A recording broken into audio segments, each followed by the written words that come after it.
Hello, hello. Welcome to the Pure Desire Podcast on YouTube. I am your host, Trevor Windsor. This is a weekly podcast helping you take back your life from the effects of unwanted sexual behavior and betrayal trauma. Sexual brokenness impacts us all, men and women who are stuck in shame and are unsure if healing is actually possible.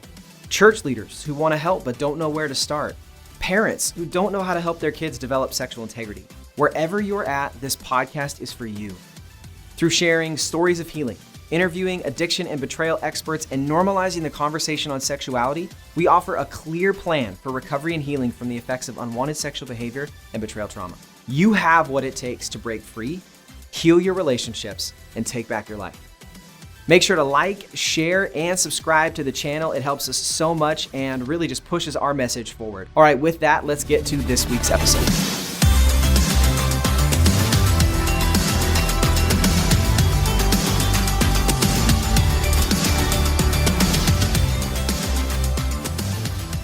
All right, Ashley, Sears, welcome back to the Pure Desire Podcast. We're super happy to have you with us. Thanks for being here. Absolutely. Thanks for having me. I'm excited. Yes, I'm just gonna say it. You're one of my favorite people. Every time we've met, I just feel like, I don't know. I get you. And I feel like I was just even telling our producer, Justin, before this, that you're one of the people I feel like I can make laugh like at any point in any time. And so those people tend to be my favorite people. That's not what this episode is about. This is your second time on the podcast. And the first time you were on with your husband, Asher. And yes, that is Asher and Ashley. It's still weird. I get it. But we'll put that episode in the show notes. You guys shared your story of healing and walked through that. And, something that you have experience on and expertise on. We'll talk about your organization and your conference, but stories are a big part of what you do, what you're passionate about. And so we wanted to kind of leverage maybe that first episode and what you do with your conference to really press into the power of sharing our story and really explore this. And I think this is something that everyone can do. And so I think that that's why this episode is so important. But as we get going, maybe people are newer to the podcast, haven't heard that episode. Can you just do a quick recap? Again, you guys did that Stories of Healing. So people who haven't heard that, give a recap of who you are, the ministry involved with, and maybe a brief snippet of you and Asher's story. Yeah. So I'm Ashley. I am the founder of an organization called Stories Unveiled. And like you said, my husband Asher and I were on the podcast a couple of years ago, shared our story, and really just kind of a quick recap about our story, and then just myself, which really kind of feeds into Stories Unveiled. Excuse me. About 2 years into me and Asher's marriage, I found out that he had a sex and pornography addiction. You can hear all of those details and everything in the podcast if anybody wants to go listen, but really it was through a series of events and disclosures and betrayal, and it really became kind of a 10-year long journey of hurt and just trying to wade through what this looked like and what we were going to do and if we were even going to stay married. The last 6 years have been more of like rebuilding and healing. But yeah, we've been married for 18 years this summer. And so we've been kind of walking that journey for a while. The interesting thing is, though, I don't even think I shared on my podcast, but it really all feeds into the same vein why Stories Unveiled started is when I was about 16 years old, I found out that the man I thought was my father was not actually my father. My mom had been artificially inseminated with me, and I didn't know my father, nor would I ever know my father. And I didn't know that until I was about 16 years old because, because that man threatened my mom and said that my brother and I were to never know the truth.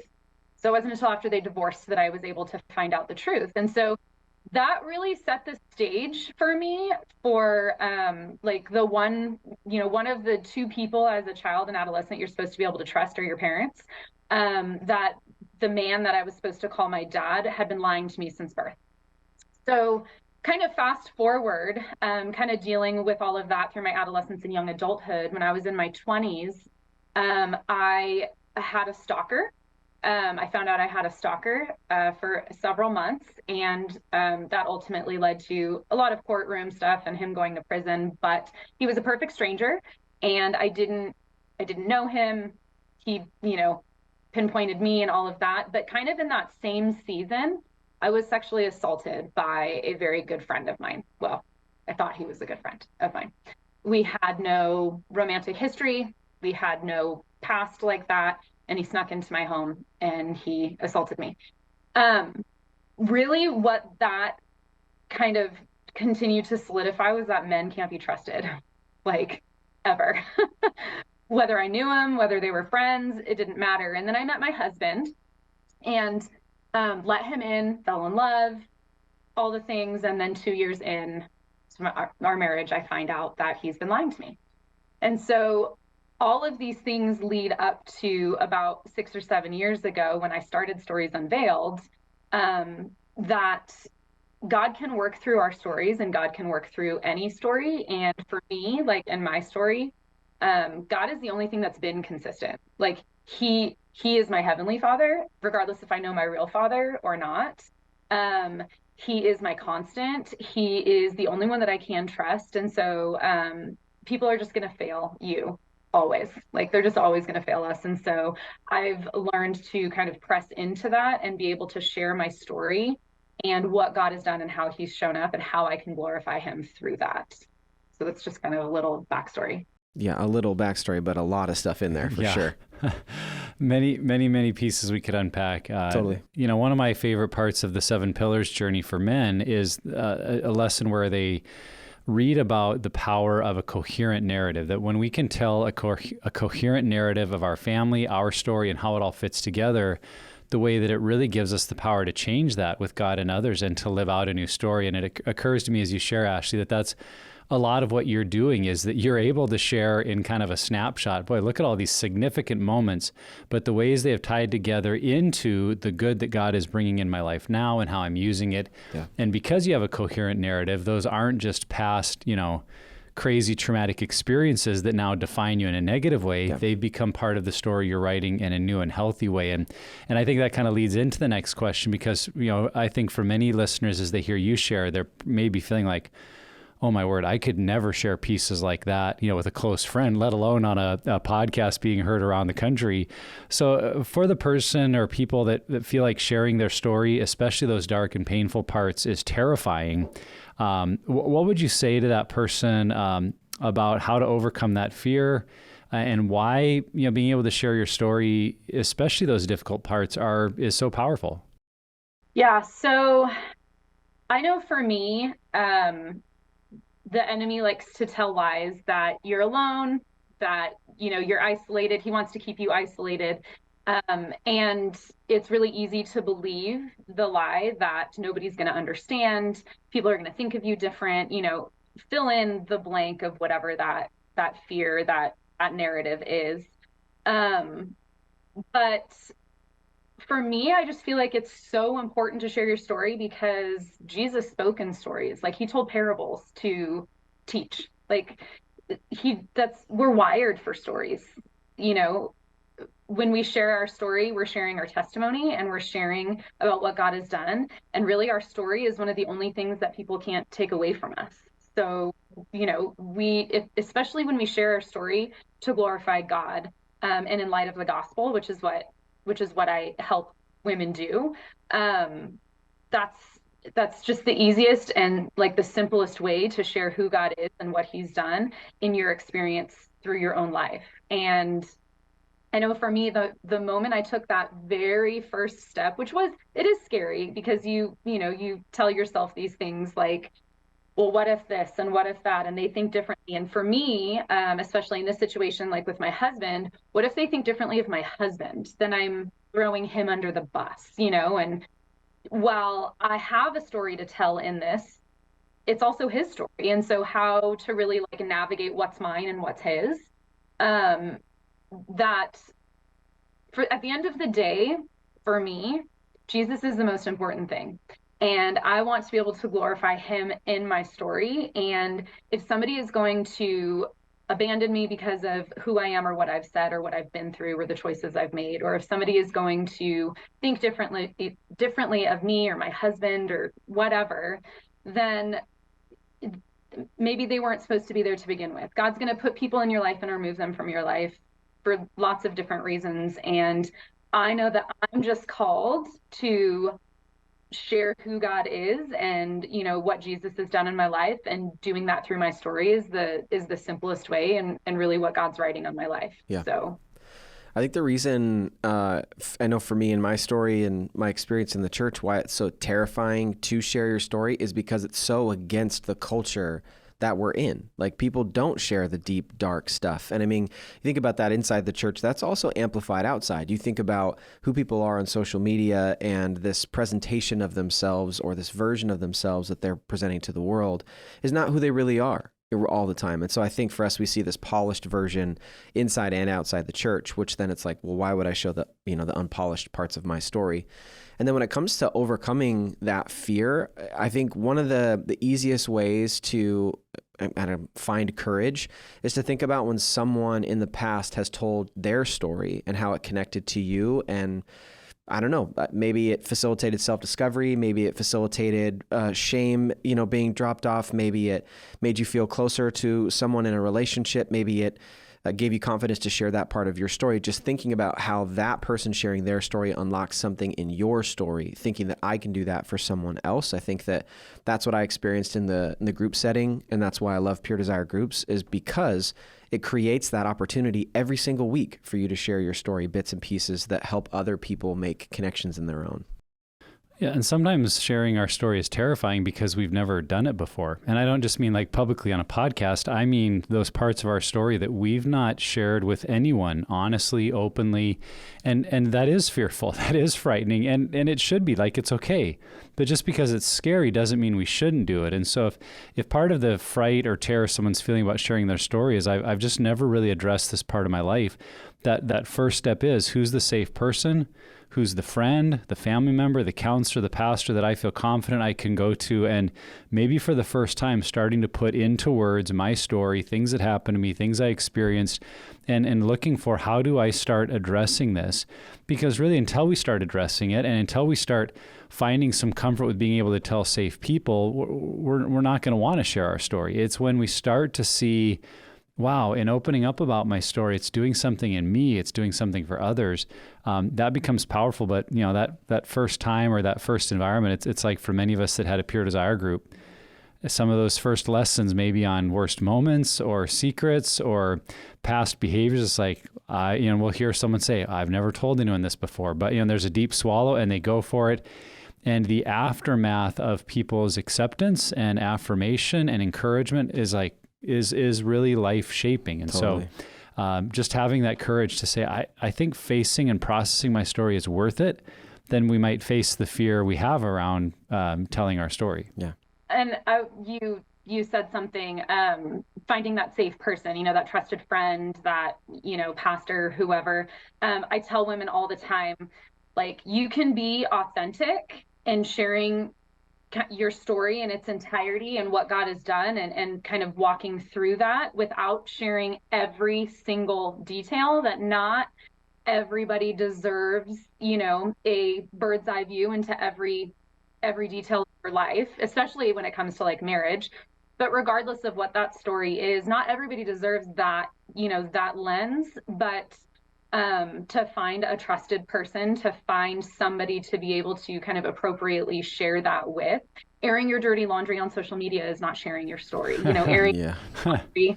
Anytime somebody says, how are you doing? It doesn't have to be, well, and then, throw down the list of the things. Totally. Vomit. Although that is a good way to get people to stop asking how you're doing. Yeah. If every time they do, you just unload, it's like, yeah. Yeah. Well, I'm not Good way asking to Nick shut that question conversation down. anymore. Right. Yeah. Totally. But yeah, that you can authentically still share and say, well, I'm not great, and there's a lot going on in my marriage, and I just found, like, you can still authentically share daily, and then whether it's in small groups, 7 Pillars, Betrayal and Beyond, or just in any setting, still be authentic without kind of giving the whole mess. Totally. And we've had episodes on that too that we've talked about. Not everyone, you don't have to share your story with everyone, and why that's important to identify those safe people. But I think there's that fear of like, oh, well, I'm not being authentic. I am being secretive, or I'm isolating by not. And I think there's a difference between isolating and pulling away from community and having wisdom and discernment on, is this person capable or competent enough to understand what I'm saying or respond well? And if the answer is no, that doesn't mean that you're keeping a secret. That means that you're creating a boundary that's helping you remain healthy, for sure. Okay, so the next question after that, and I know a lot of people get stuck on this one, is, okay, cool, I'm willing to share my story. I think I can do this, but how? Like, what does that look like? And so the question is, what sort of format or even structure works best when sharing your story? And do we have any tips that, you know, we'd want to give somebody who wants to share their story to a friend or to their church? What does that look like? So I coach women for two different reasons when sharing all for sharing your story for the purpose of that, but really it's kind of two different purposes that women typically seek to share their story. The first one is to do it on a platform, to do it on a podcast, to do it on a whole church setting, to do it at the Stories Unveiled conference, those sorts of things. And then the other is just to be able to kind of put their thoughts together and know, what did you say, Nick? The narrative, the cohesive narrative. Yeah. I could not think of that. Cohesive narrative. How to make kind of a coherent thought from here to here. This is kind of my story in a nutshell. And so those are kind of the two reasons. And I approach them relatively similarly, but obviously how it's presented will look different in both ways. But really, what I do to help is I tell women to just jot down like all the events in their life that really shaped them, that really just formed them. And, you know, like I could sit down and write really a handful of things, and good or bad. Like it doesn't all have to be, you know, traumatic. It's just all of the things that they feel shaped them, core memories. And then I sit down with them and I help pull out themes. For example, like in mine, if I were to tell you the things that I said at the beginning of this podcast, it's very clear that a theme is, well, she's been betrayed by men since she was an adolescent. And so clearly there's going to be some issues there. And so I'm able to kind of help give perspective, because a lot of times what is difficult for somebody is they're in it. When you're living your own story, perspective is really hard to have because you're just in the mess, right? And so to kind of give that 100,000-foot view and say, well, here's what I see, here's what I notice. And then I just tell them to kind of start, not even at the beginning chronologically, but at the beginning of where were you in like your lowest point, and work your way to where are you now, and what are some things that happened in between there. Because really the whole point of what I do in helping women share their stories is typically in through the lens of the gospel. And where is Jesus? Like, you were here and now you're here, and because you are still standing here in front of me, you've got more story to tell, and God's still doing work. So let's try and pull out how has he carried you through this. One of the themes I think about a lot in sharing our stories, you know, particularly in the regard of like addiction, recovery, betrayal, is asking the question, does your story glorify your pain, or does it glorify God and his work in your life? Mm-hmm. Because I think maybe in particular in this area, there can be a tendency for people to share some of the sordid details of the past and what they did and where they went. And maybe partly because that's really interesting, and it's a little bit like the car accident effect, that it's horrifying, but we can't look away and we want to see right. more. But then I hear these stories and it's like 85% all this sordid background and detail. And then I met Jesus at a retreat and life is better since then. And you're like, well, what about like, so, you know, all I'm left with is all these details of your past. Yeah. Really, I think it's more powerful to focus on what you were saying, Ashley. Where did I meet God? Where did I have an encounter with Christ? What started to create a change or a shift or a new awareness that is now leading to growth?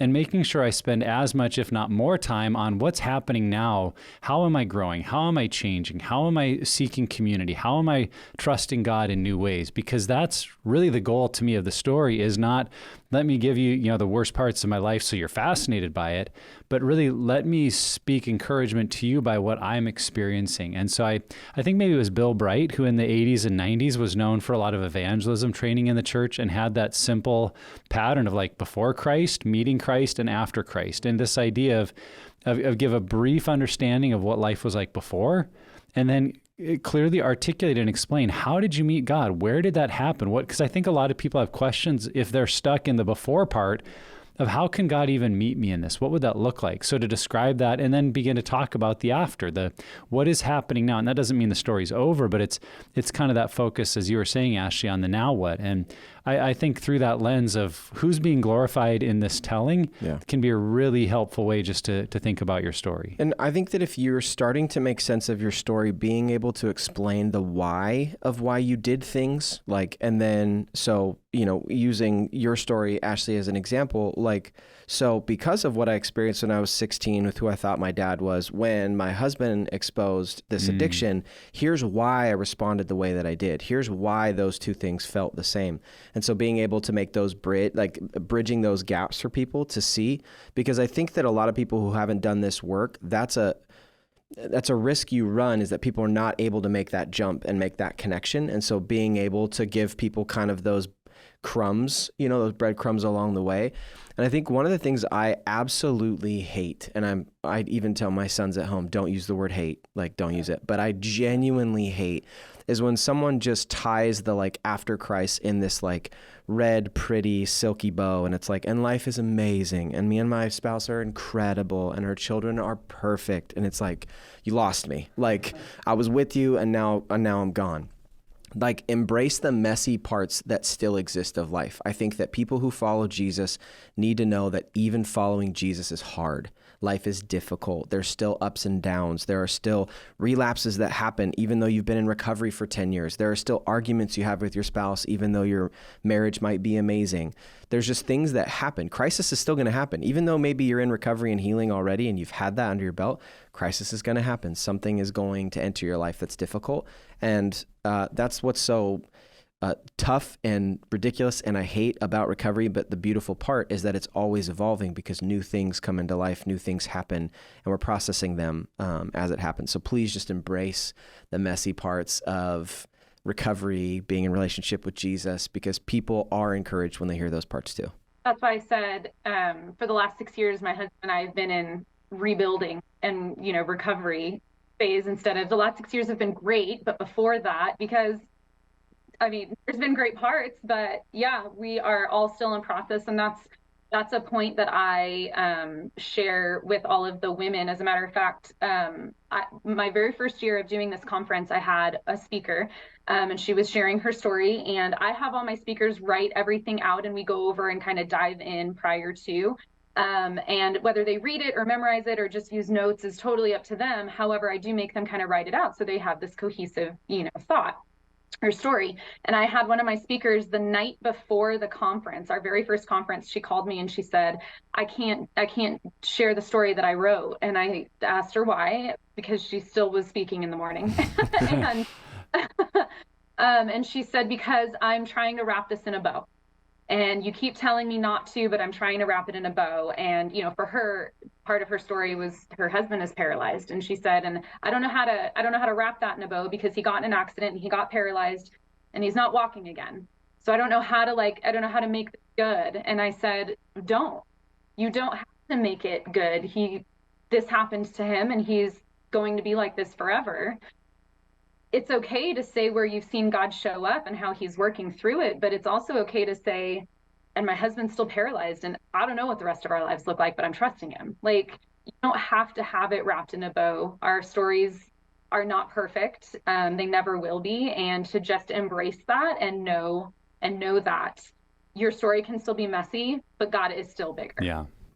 Yeah. That is a powerful point, and I think something people relate to, because that's part of the reality of life, is that it's messy, and many, many people live with chronic pain, and I don't just mean physical. Sometimes that is their story, but chronic pain in an unresolved relationship where they've done what they can, but it is still estranged. Things over, lost careers or dreams, or just that's part of what I think a lot of theologians kind of referred to as that ache for heaven, that ache for eternity, is something is not right with this world, and we live in it. And so when we can tell people, yeah, and in the midst of that hardship or pain or suffering or difficulty or whatever I'm in, just like you said, Ashley, here's where God is faithful. Here's where I'm trusting him in new ways. That's powerful, and people relate. And so we're kind of getting into it, Ashley, and we're talking around it, but let's really address this idea or question of what is it that makes sharing our stories so powerful? And why is it so important then to share that with others? Well, first of all, there's actual psychological and scientific proof that when you share your story, it actually creates healing, and for not only the person sharing it, but for the person hearing it.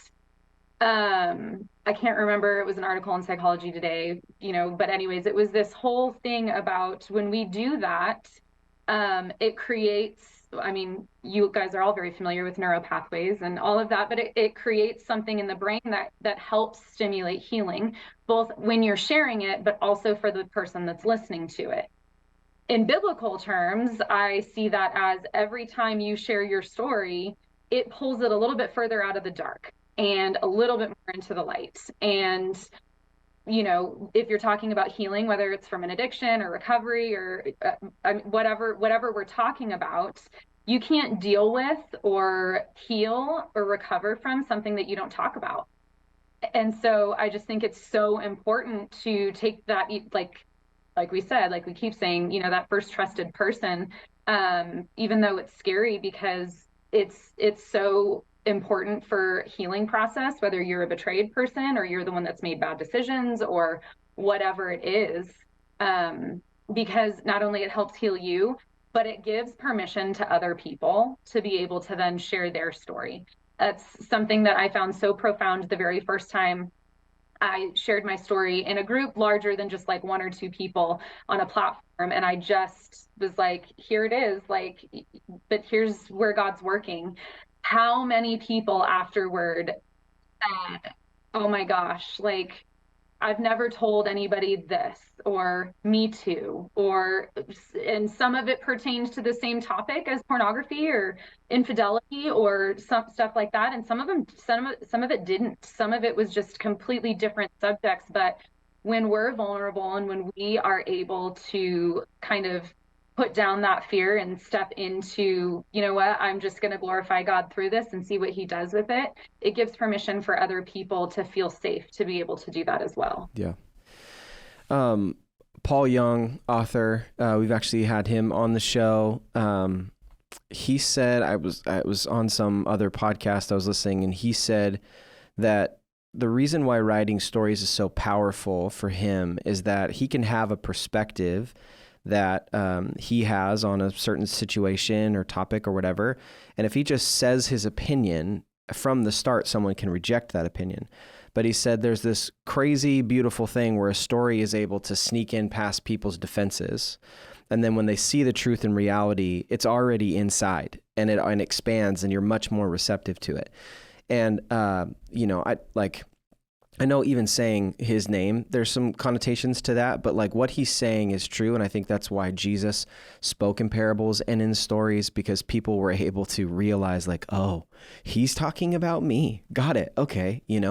An example in my life, and I recently talked about this, that I remember Derek Jeter, shortstop for the New York Yankees, hit his 3,000th hit, and it was a home run.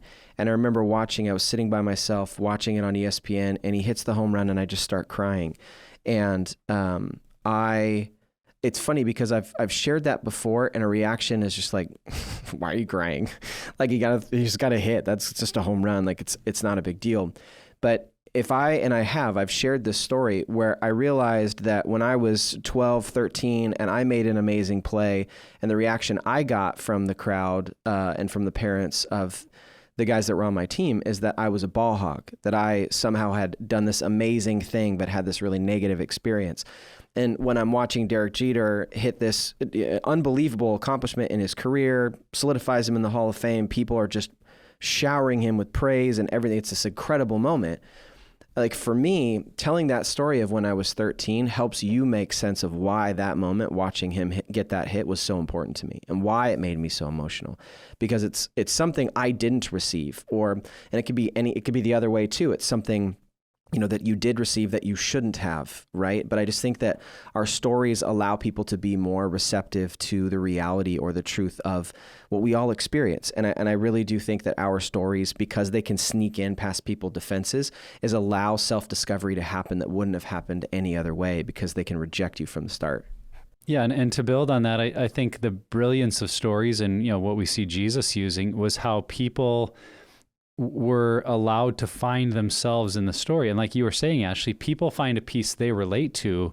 I think of the brilliance of Jesus telling the story of the lost son or the prodigal son, that in telling that story, he was simultaneously making a point to his disciples about what God was like. He was making a point to the religious leaders about their heart attitude. He was making a point to the tax collectors and sinners about how God felt about that. Like, everyone listening was identifying with something and going, and being made to think. Whereas and I think the same happens when we share our stories of struggle or recovery or pain or whatever. If I share my story of walking through addiction and coming to pure desire and what my wife and I walked through, people are able to identify with a part of it, versus if I just say, guys, looking at pornography is really bad and hurtful to your wife.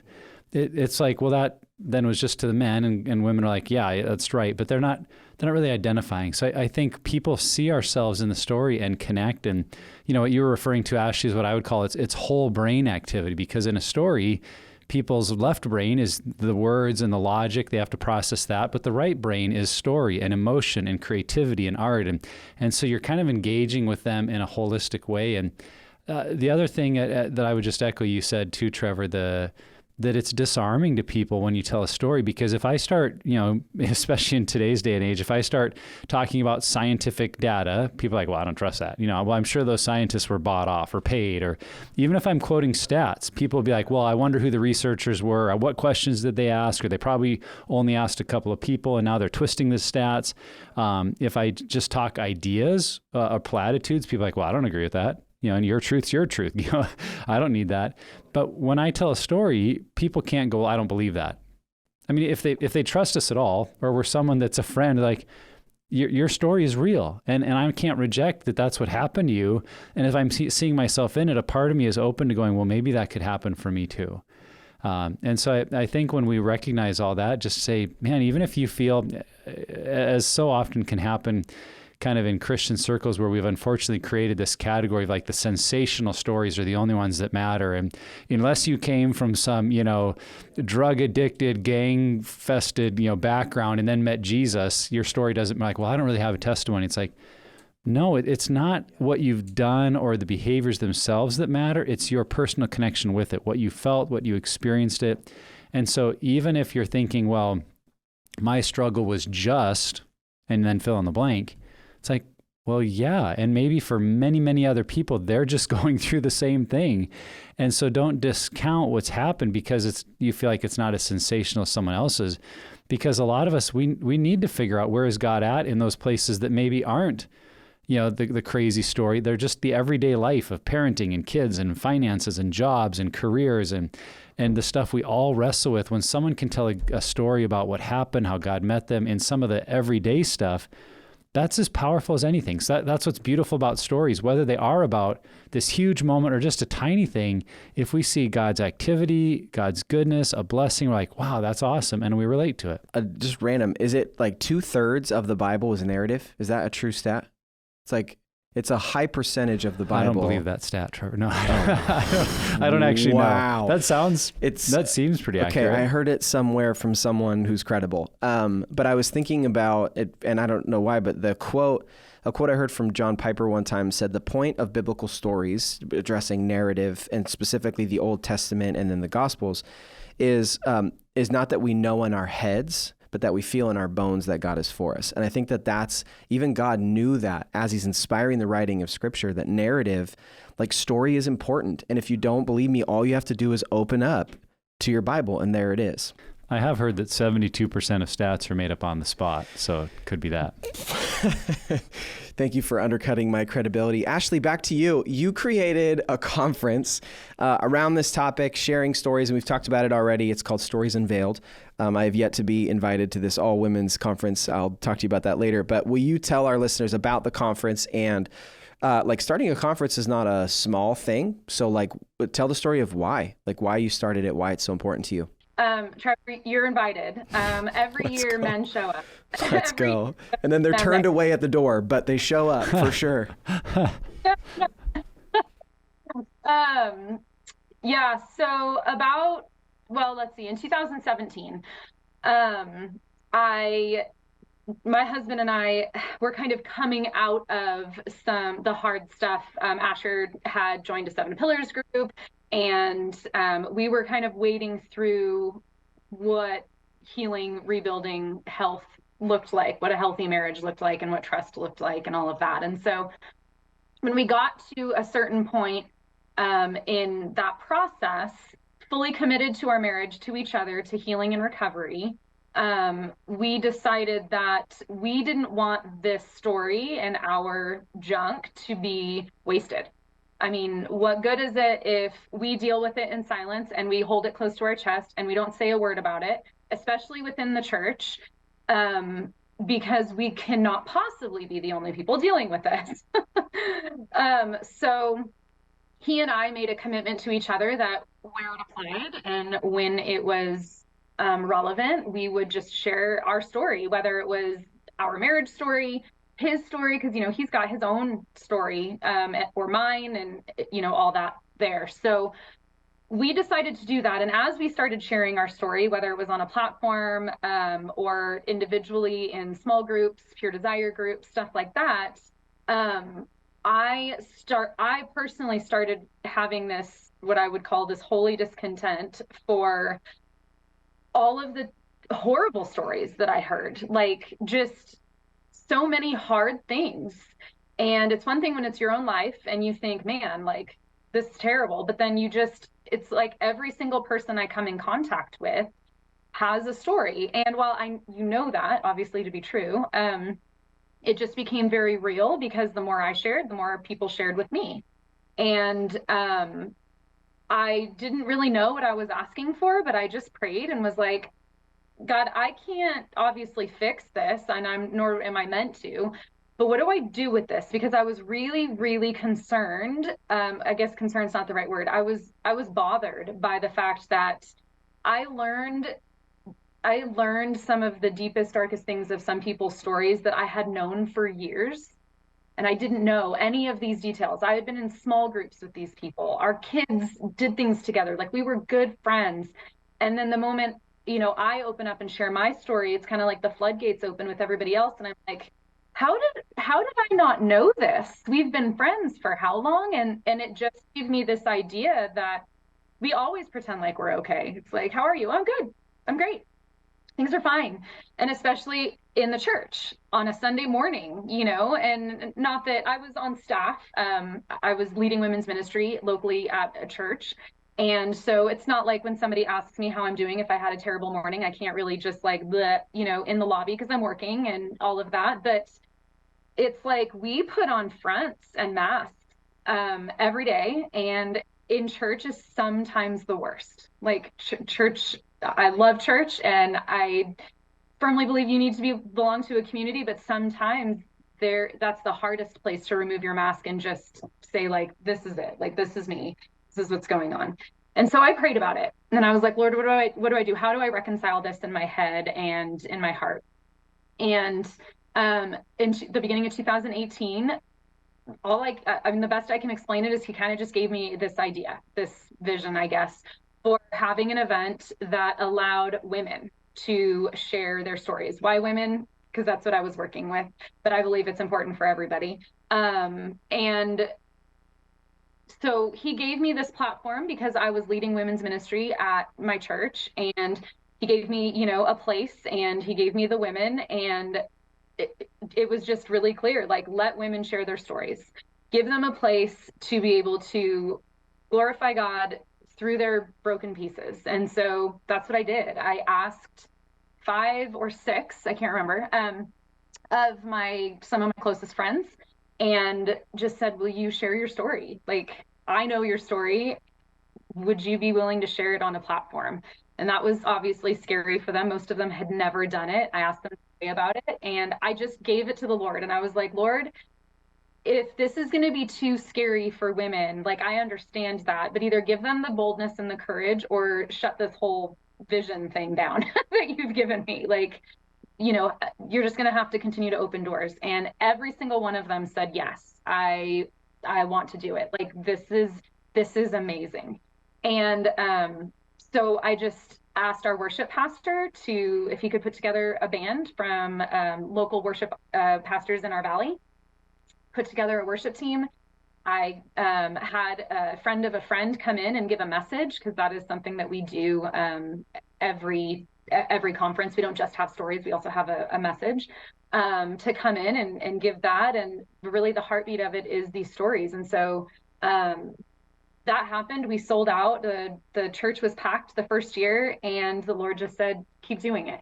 So I did. So every year since 2018, I've held a conference, and it's just grown and been absolutely incredible. It's different stories every single year, different women, different walks, different seasons. And if there is a topic in the Bible that's addressed, we talk about it. I mean, there really is nothing that's off limits from this. See, it sounds so fun. Nick, don't you want to go? I want to go. Well, and Boise, Idaho is a great place to hang out. So I'd highly recommend that. Yes. As you share about that, Ashley, what just kept coming to mind is how many times, like when my wife and I have shared our story, or I hear from people in group that share a story, and how many times someone's response will be, thank you for sharing, because I thought I was the only one. I thought that was just me. And I think that's going back to what you said earlier, that for a lot of us, there's voices in our heads, and whether it's from our trauma and our past, or maybe there's even a word of the enemy there that's trying to hold us back or keep us down, that says you're alone, no one else can relate, it's just you. And so when we have, with God's prompting, the courage to be bold and tell part of our story, it is speaking to that part of someone's life that thinks they're alone. And when we realize we're not, and others are emboldened to tell their story, it's like, man, lives are changed, stuff happens, and we don't have to navigate, all the outcomes of it. That was one of the things I feel like God spoke to me very early in my recovery, was saying, Nick, if you'll be faithful to tell your story, I'll be faithful to use it. And it was helpful to me to think, okay, my role is to tell the story, and to tell it well, and wherever I can, whenever there's an opportunity, and not try to manage, well, how will people think? Are they going to walk away or want to know more? Or will they start groups? Just whatever could be the possible outcomes. It's like, all that's in the Lord's hands. My role, tell my story, and then let the Holy Spirit take it from there. And I think if we have that mindset, beautiful things happen. And I know the conference is a place women, and maybe a few men like Trevor, can come and be encouraged to start taking that step, to not only hear other stories and go, oh, I'm not alone, but then realize how they could begin to craft and share their stories as well. Don't act like you don't want to come to the conference. Don't just throw me under the bus. We live stream it too. So, I mean, no excuse, Stumbo. So tell us, Ashley, how can people connect with you and the Stories Unveiled conference? Give us a little bit more information maybe on that practical side. If someone wants to learn more, know more, show up, what do they do? Yeah, so we are on Facebook and Instagram. Stories Unveiled is the handle for both. And storiesunveiledconference.com is the website. All the information is there. Our conference is every fall. So we have one coming up fall of 23. All of the details are on that website, which I believe will be in the show notes. So you can find out there. It does take place in Boise, Idaho each and every year. However, we do live stream. So if you're not here, if you can't make it, it's really easy and super cheap to buy a live stream ticket to be able to tune in that way live on the day of the event. That's awesome. Okay, so this has been great. It really has. And it's funny, we've talked about sharing your story on so many different episodes, but each time we do, there's just more to talk about. It doesn't feel like there's an actual, like the well's not running dry. And so I'm grateful for that. What final encouragements will we give people listening on the power of sharing their story? Why it's so important that we share our stories to each other? I was just gonna say, as Nick was talking, we don't share our stories for us. I mean, sometimes we do, because like every time you do that, it brings it out, into the light a little bit more. But really, at the end of the day, at least what I tell every woman that I come in contact with in coaching with their stories is we share our stories to glorify God and for others.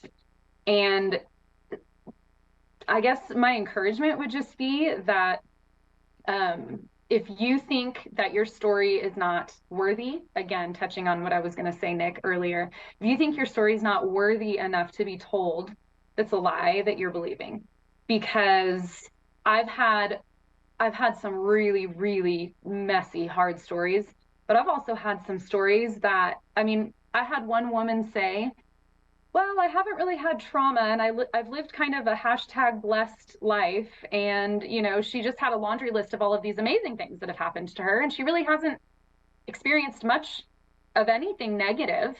But what she could talk about was God's provision and his protection. And then the everyday things that she does struggle with, like being married to her job and, busyness and, comparison and some of these other things that maybe don't seem like they equal trauma or betrayal or these big, really hard, messy stories. But all stories are equally valid and equally important because somebody else is walking through that.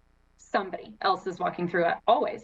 And so just an encouragement that your story matters regardless of how much value you think it has.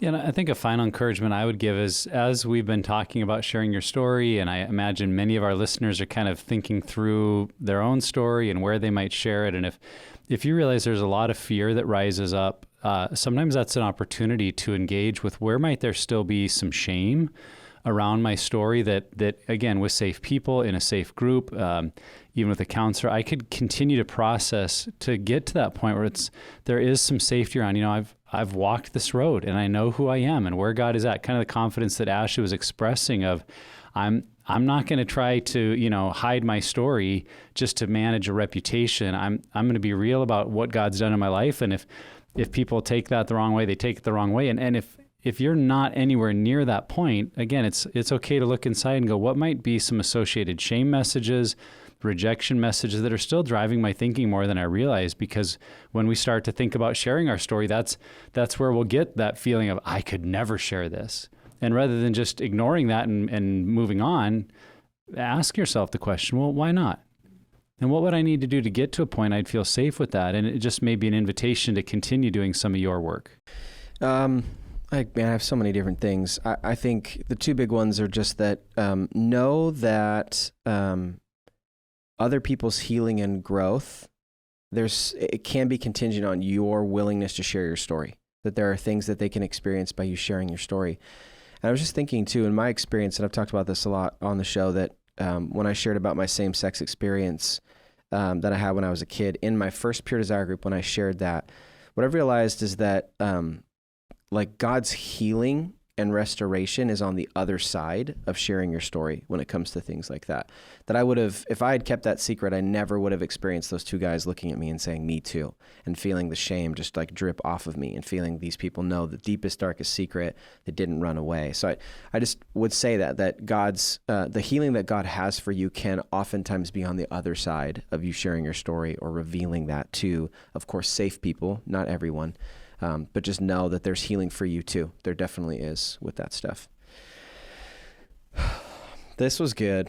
Ashley. We obviously, we love you. We love having you on the show. This will not be the last time that we have you. But thanks for, the conversation. Thanks for what you're doing with Stories Unveiled. We know that running that is a labor of love for you. But it sounds like it is successful, and women are learning a lot about their own stories and how to better share it and experiencing healing. So thank you again for all the work you do and for being with us today. Thank you. I always love partnering with you guys. It's great.